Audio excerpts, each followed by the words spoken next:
जय हिंद साथियों, बिहार सचिवालय सहायक में विभिन्न पदों पर नई भर्ती आई है।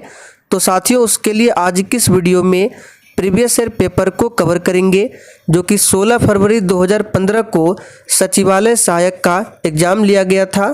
तो साथियों आप सभी पूरा वीडियो को देखें जिससे आपको पता चलेगा कि एग्ज़ाम में किस किस टॉपिक से प्रश्न पूछा जाता है और किस लेवल का प्रश्न पूछा जाता है। तो चलिए इसी के साथ आज के सेशन को शुरुआत करते हैं। तो फटाफट से आप सभी सेशन को एक बार दिल से ज़रूर लाइक कर दें।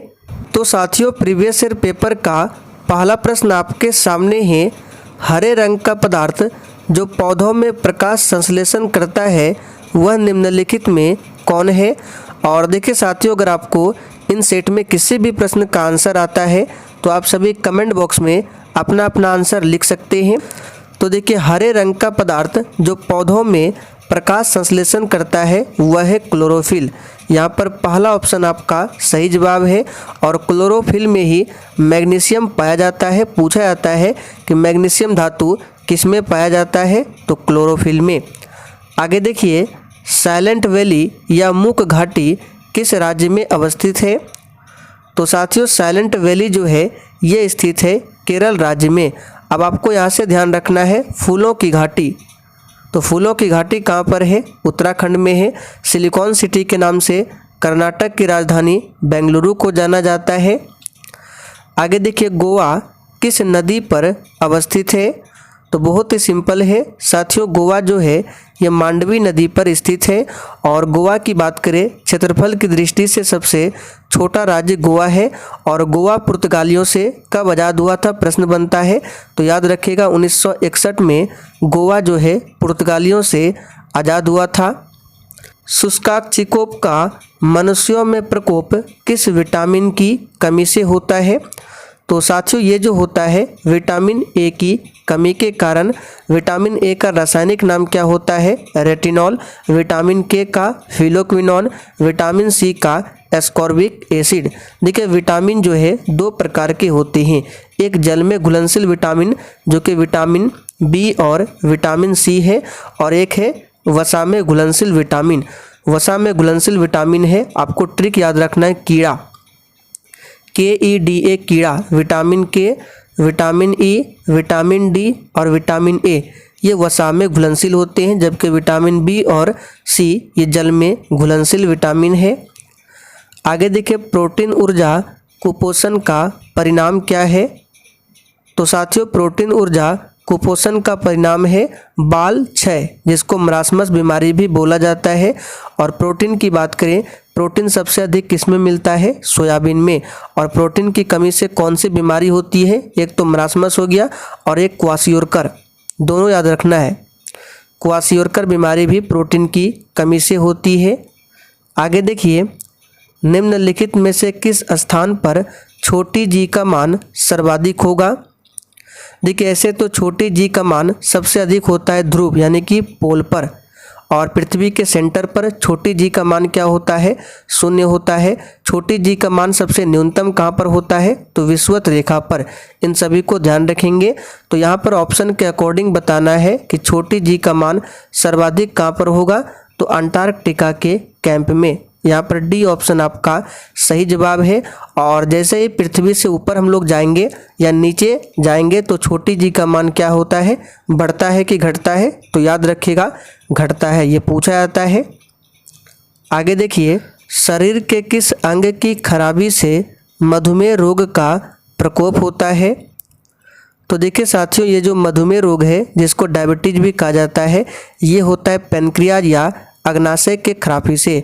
और किसकी कमी से होता है, तो इंसुलिन की कमी के कारण मधुमेह बीमारी होती है। इंसुलिन कहाँ से स्रावित होता है, तो अग्नाशय या पेनक्रियाज, दोनों एक ही है। और विश्व मधुमेह दिवस कब मनाया जाता है, तो नोट कर लीजिए 14 नवंबर को विश्व मधुमेह दिवस मनाया जाता है। आगे देखिए इबोला क्या है। तो साथियों इबोला जो है एक प्रकार का वायरस है। यहाँ पर पहला ऑप्शन आपका सही जवाब है। और देखिए साथियों अगर आपको सेशन थोड़ा भी पसंद आ रहा है तो आप सभी सेशन को दिल से एक बार ज़रूर लाइक करें। आगे देखिए घेगा रोग आयोडीन की कमी से होता है, यह निम्न में से किस क्षेत्र में व्याप्त हो सकता है? तटीय क्षेत्र, पहाड़ी क्षेत्र, रेगिस्तानी क्षेत्र या इनमें से कोई नहीं।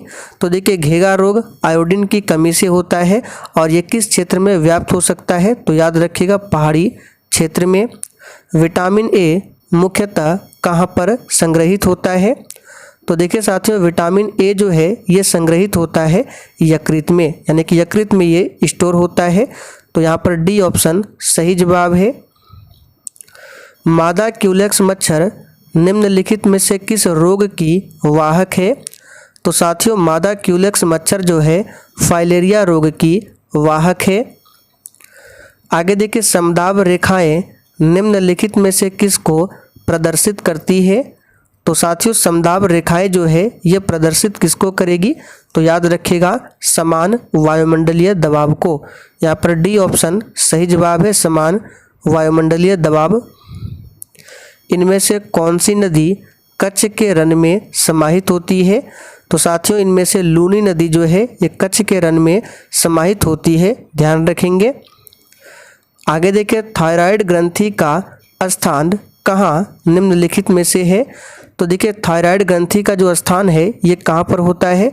तो याद रखिएगा इसका सही जवाब है गले में। यहाँ पे ऑप्शन थोड़ा सा टाइपिंग एरर है, गले में याद रखिएगा। थायराइड ग्रंथि कहाँ होती है? गले में। साधारण नमक का रासायनिक नाम निम्नलिखित में से क्या है? बहुत ही सिंपल प्रश्न है साथियों। साधारण नमक का रासायनिक नाम होता है सोडियम क्लोराइड। यहाँ पे सी ऑप्शन में दिया है। इसका सूत्र होता है NaCl, सोडियम कार्बोनेट Na2CO3 और सोडियम बाइकार्बोनेट जिसको खाने वाला सोडा बोला जाता है और सोडियम कार्बोनेट धोने वाला सोडा। तारों का रंग किस पर निर्भर करता है? तो देखिए साथियों तारों का जो रंग होता है उनके तापमान पर निर्भर करता है। और यहाँ से प्रश्न बनता है कि तारों में जो प्रकाश होता है और सूर्य में जो सौर ऊर्जा है वो किसके कारण होता है? तो याद रखिएगा नाभिकीय संलयन के कारण। डॉक्टर नॉर्मन ई बोरलॉग किस देश से थे? तो साथियों याद रखिएगा अमेरिका के थे डॉक्टर ई नॉर्मन बोरलॉग। और डॉक्टर नॉर्मन ई बोरलॉग जो है ये विश्व में हरित क्रांति के जनक माने जाते हैं, जबकि भारत में हरित क्रांति के जनक कौन है? तो स्वामी नाथन है। आयोडीन टेस्ट का प्रयोग किसकी उपस्थिति जांचने के लिए होता है? तो साथियों आयोडीन टेस्ट का प्रयोग जो किया जाता है कार्बोहाइड्रेट की उपस्थिति जांचने के लिए। तो यहाँ पर डी ऑप्शन सही जवाब है। चलिए आगे देखिए भारतीय संविधान का कौन सा अनुच्छेद छुआछूत उन्मूलन से संबंधित है? तो साथियों कौन सा आर्टिकल छुआछूत उन्मूलन से संबंधित है? तो आर्टिकल 17। यहाँ पर सी ऑप्शन आपका सही जवाब है। अनुच्छेद 18 में क्या है? उपाधियों का अंत है। अनुच्छेद 14 में कानून के समक्ष समानता है। और यहाँ से एक प्रश्न याद रखिएगा अनुच्छेद 32। तो अनुच्छेद 32 जो कि संवैधानिक उपचारों का अधिकार है, डॉक्टर भीमराव अंबेडकर ने इसे संविधान का आत्मा बतलाया था। आगे देखिए प्लास्टर ऑफ पेरिस का रासायनिक नाम क्या है? तो साथियों प्लास्टर ऑफ पेरिस शॉर्ट में POP भी लिखा जाता है, इसका रासायनिक नाम है कैल्शियम सल्फेट हाइड्रेट। कहीं कहीं आपको मिलेगा कैल्शियम सल्फेट हेमीहाइड्रेट। इसका सूत्र भी पूछा जाता है तो CaSO4 × ½ H2O ये है प्लास्टर ऑफ पेरिस का, जबकि जिप्सम का होता है CaSO4 × 2H2O। दोनों को ध्यान रखेंगे।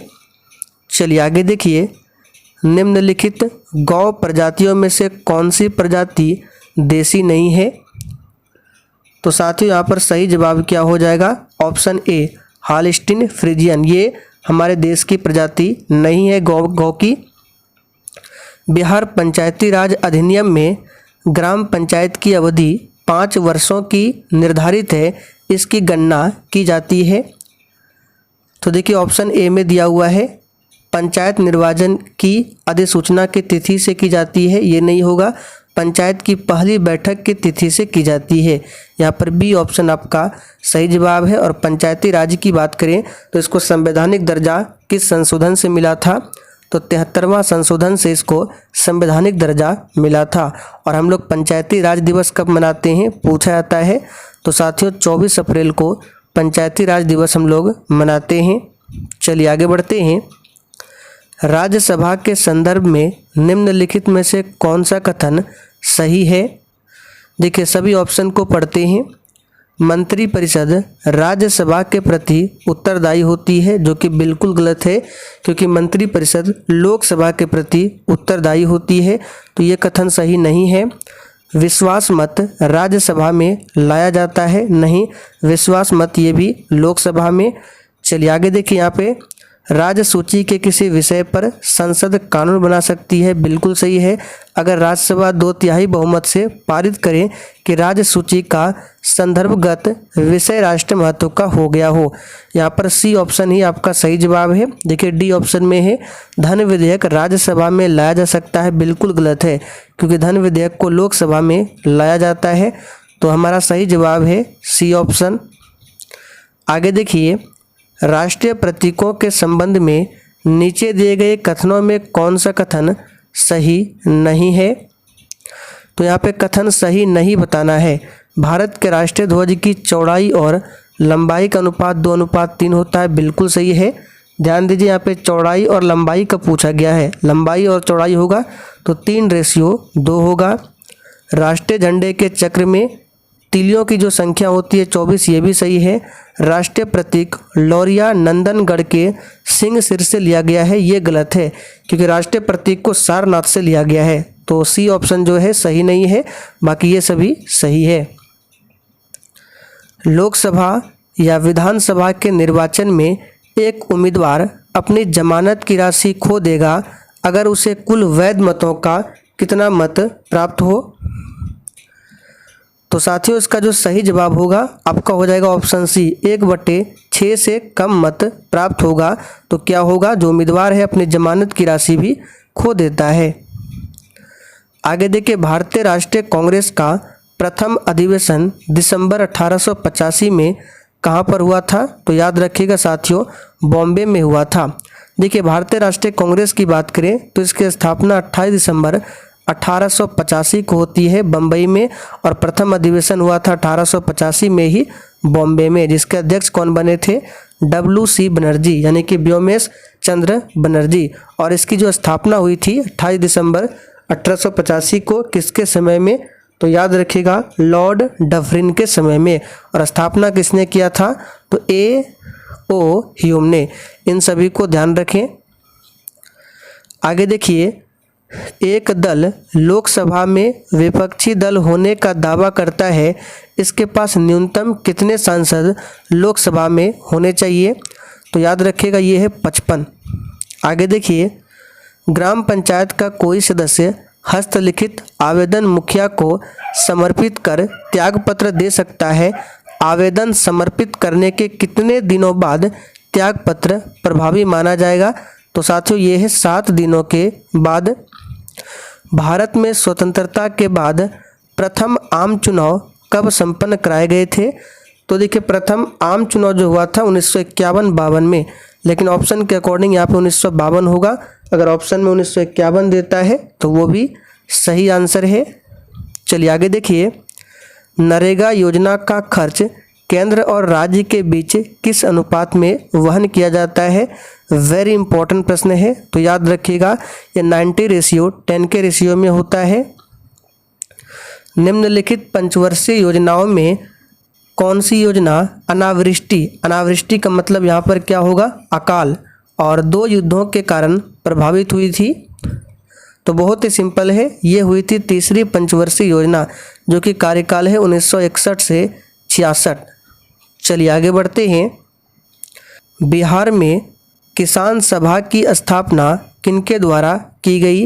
वेरी इंपॉर्टेंट प्रश्न है, इसको मार्क कर लीजिए। बिहार के अधिकतर एग्जामों में ये प्रश्न पूछे ही जाते हैं। तो सहजानंद सरस्वती, ध्यान रखेंगे। जयप्रकाश नारायण की बात करें तो इनको लोक नायक की उपाधि दी गई है, और इन्होंने ही संपूर्ण क्रांति का नारा दिया था। आगे देखिए, 1860 में प्रकाशित नील दर्पण नील की खेती करने वालों की दशा चित्रित करता है? तो नील दर्पण के रचनाकार कौन थे? तो बहुत ही सिंपल है, नील दर्पण के रचनाकार थे दीनबंधु मित्र। यहाँ पर सी ऑप्शन अगर आपने दिया है तो आपका बिल्कुल सही जवाब है। नीचे दी गई कमेटियों में किसका संबंध पंचायती राज से है? तो साथियों इसका सही जवाब है बलवंत राय मेहता कमेटी का संबंध है पंचायती राज से। ध्यान रखेंगे, बलवंत राय मेहता कमेटी ने त्रिस्तरीय पंचायती राज व्यवस्था की मांग की थी। तो यहाँ पर सही जवाब क्या हो जाएगा आपका? First option. और पंचायती राज की बात करें तो ये सबसे पहले कहाँ लागू हुआ था? तो राजस्थान के नागौर में। और कब? तो 2 अक्टूबर 1959 से। उस समय प्रधानमंत्री थे पंडित जवाहरलाल नेहरू। तो राजस्थान के बाद दूसरा राज्य कौन होता है पंचायती राज को लागू करने वाला? तो इसको भी ध्यान रखें, आंध्र प्रदेश। चलिए आगे देखिए, सामुदायिक विकास कार्यक्रम का सार क्या था? तो साथियों सामुदायिक विकास कार्यक्रम का सार था लोक भागीदारी। यहाँ पर सी ऑप्शन सही जवाब है। द्रोणाचार्य पुरस्कार किस क्षेत्र में दिया जाता है? तो साथियों द्रोणाचार्य पुरस्कार जो है क्रीड़ा प्रशिक्षण के क्षेत्र में दिया जाता है, खेल प्रशिक्षण के क्षेत्र में द्रोणाचार्य पुरस्कार। चलिए आगे देखिए, राष्ट्रीय खेल दिवस जो कि 29 अगस्त को मनाया जाता है, नोट कर लीजिए। तो यह जो है निम्न में से किन से संबंधित है? तो साथियों ये मनाया जाता है ध्यानचंद के जन्म दिवस पर 29 अगस्त को। तो यहाँ पर पहला ऑप्शन सही जवाब है। मिल्खा सिंह की बात करें तो फ्लाइंग सिख के नाम से जाना जाता है मिल्खा सिंह को। मैग्सेसे पुरस्कार जो कि रमन मैग्सेसे के नाम पर दिया जाता है, वे किस देश के राष्ट्रपति थे? तो साथियों रमन मैग्सेसे जो थे फिलीपींस देश के राष्ट्रपति थे। फिलीपींस की राजधानी मनीला है। और याद रखिएगा एडीबी एशियन डेवलपमेंट बैंक, इसका हेड क्वार्टर भी फिलीपींस में ही है। आगे देखिए, यहाँ पे दिया है 22वां शीतकालीन ओलंपिक खेल किस देश में आयोजित किए गए थे? तो ये प्रश्न उस समय का है, ये महत्व नहीं है। तो इसका आंसर बता देते हैं, रूस होगा। सहारा रेगिस्तान किस महाद्वीप में अवस्थित है? देखिए सहारा रेगिस्तान विश्व का सबसे बड़ा रेगिस्तान है और ये अफ्रीका महाद्वीप में अवस्थित है। भारत में कौन सा है? तो याद रखिएगा थार मरुस्थल है। डूरंड कप किस खेल से संबंधित है? तो साथियों ये फुटबॉल से संबंधित है डूरंड कप। वर्ष 2014 के नोबेल शांति पुरस्कार के विजेता कौन है? ये प्रश्न अभी के लिए भी इम्पोर्टेंट रहेगा, इसको याद कर लीजिए। मलाला यूसुफजई और कैलाश सत्यार्थी को दिया गया था 2014 का नोबेल पुरस्कार। और भारत में सबसे पहले नोबेल पुरस्कार विजेता पूछे तो आप सभी जानते हैं रविंद्रनाथ टैगोर, जिनको 1913 में दिया गया था गीतांजलि के लिए साहित्य के क्षेत्र में। आगे देखिए, बिहू किस राज्य का लोक नृत्य है? तो साथियों बहुत ही सिंपल है, बिहू जो है असम राज्य का लोक नृत्य है। चलिए आगे देखिए, पेरू की राजधानी कहाँ पर है? तो साथियों पेरू की राजधानी लीमा है। यहाँ पर सी ऑप्शन सही जवाब है। और साथियों जिसने अभी तक सेशन को लाइक नहीं किया है, प्लीज़ आप सभी सेशन को दिल से एक बार ज़रूर लाइक करें। चलिए आगे बढ़ते हैं, सामुदायिक विकास कार्यक्रम का सार क्या था?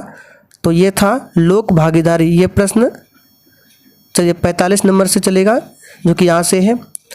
देखिए, चेरनोबिल परमाणु संयंत्र जो अब बंद है, ये कहाँ पर स्थित है? तो साथियों याद कर लीजिए, ये यूक्रेन में स्थित है। यूक्रेन की राजधानी कहाँ पर है? तो कीव यूक्रेन की राजधानी है। जापान की मुद्रा क्या है?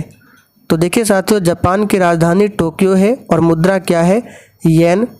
चलिए आगे देखिए, निम्नलिखित में किस चक्रवात ने भारत के पूर्वी तट को प्रभावित नहीं किया था? तो ये उस समय का करंट अफेयर्स है, ये जरूरी नहीं है। चलिए आगे देखिए, ट्रेन टू पाकिस्तान पुस्तक निम्नलिखित में से किसने लिखी है?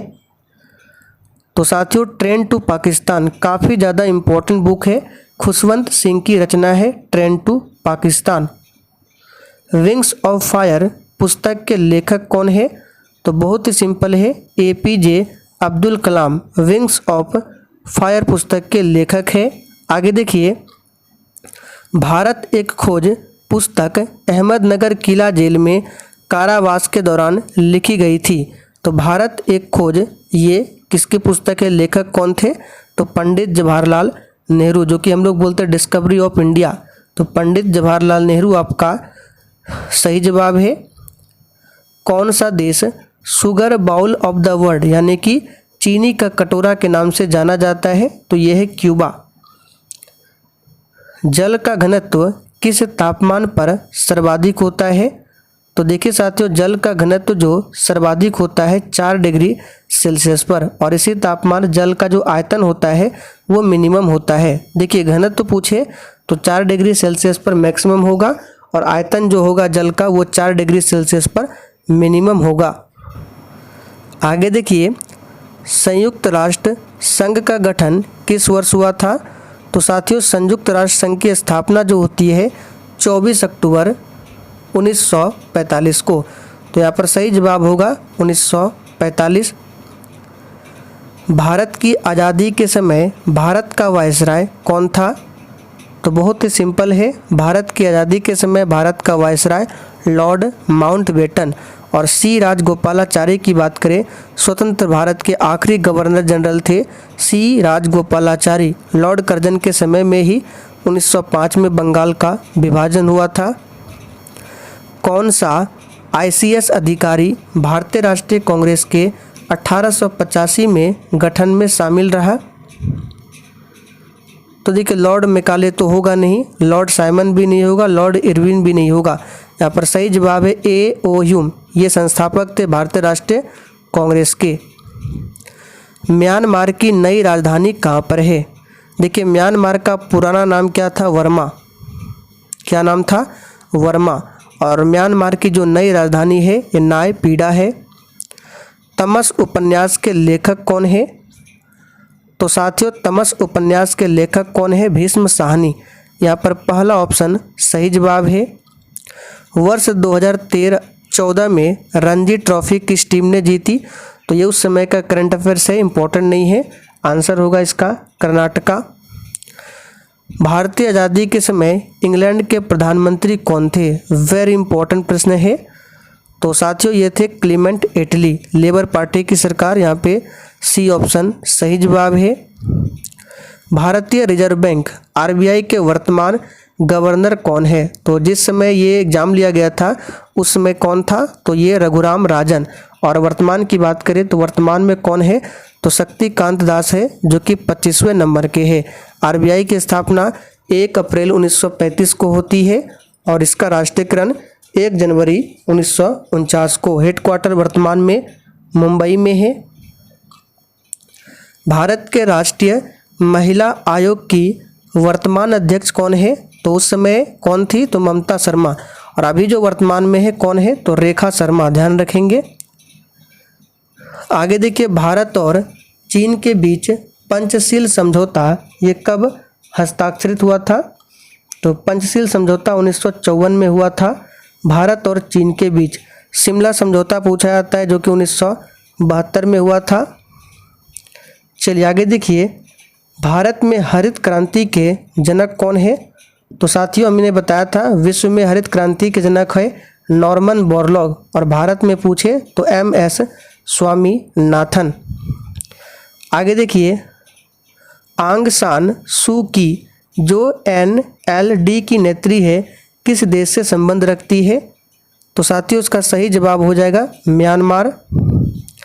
महात्मा गांधी और बाबा साहेब अम्बेडकर के बीच पूना पैक्ट यानी कि पूना संधि कब होती है? तो 1932 में। यहाँ पर B ऑप्शन सही जवाब है। 1919 में क्या हुआ था? तो जालियांवाला बाग हत्याकांड पंजाब के अमृतसर में लॉर्ड चैम्सफोर्ड के समय में।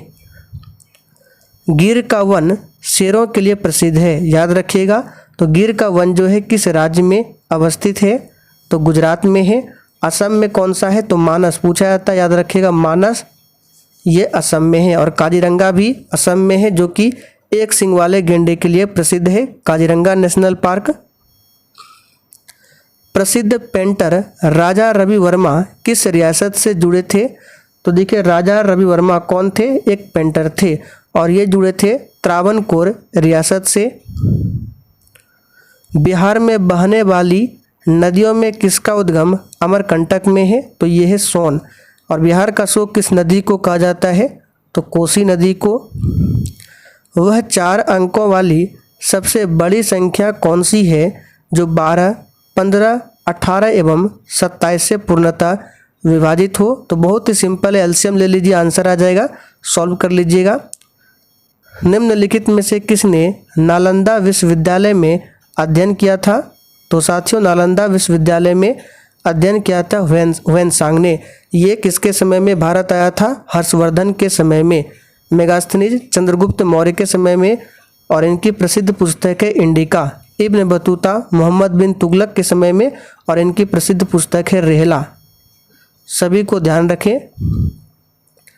पूर्ण स्वराज्य का संकल्प कांग्रेस के द्वारा कब पारित किया गया था? तो ये 26 जनवरी 1930 को लाहौर अधिवेशन में पारित किया गया था। अब साथियों यहाँ से मैथ्स और रीजनिंग के प्रश्न है जिसका आंसर मैं नीचे दे दूंगा, आप लोग सॉल्व कर लीजिएगा। अगर मैथ्स के प्रश्नों को सॉल्व करें तो ये वीडियो बहुत ही ज़्यादा लंबा हो जाएगा और एक ही वीडियो में सभी प्रश्नों को सॉल्व करना पॉसिबल नहीं है। तो यहाँ पे देखिए सभी प्रश्न दिया गया है, मैथ्स रीजनिंग देख सकते हैं यहाँ पे, और नीचे आंसर भी दिखा देते हैं। इसका पीडीएफ आपको कहाँ पर मिलेगा? तो देखिए साथियों इसका पीडीएफ जो है टेलीग्राम पर मिल जाएगा। और टेलीग्राम का लिंक कहाँ है?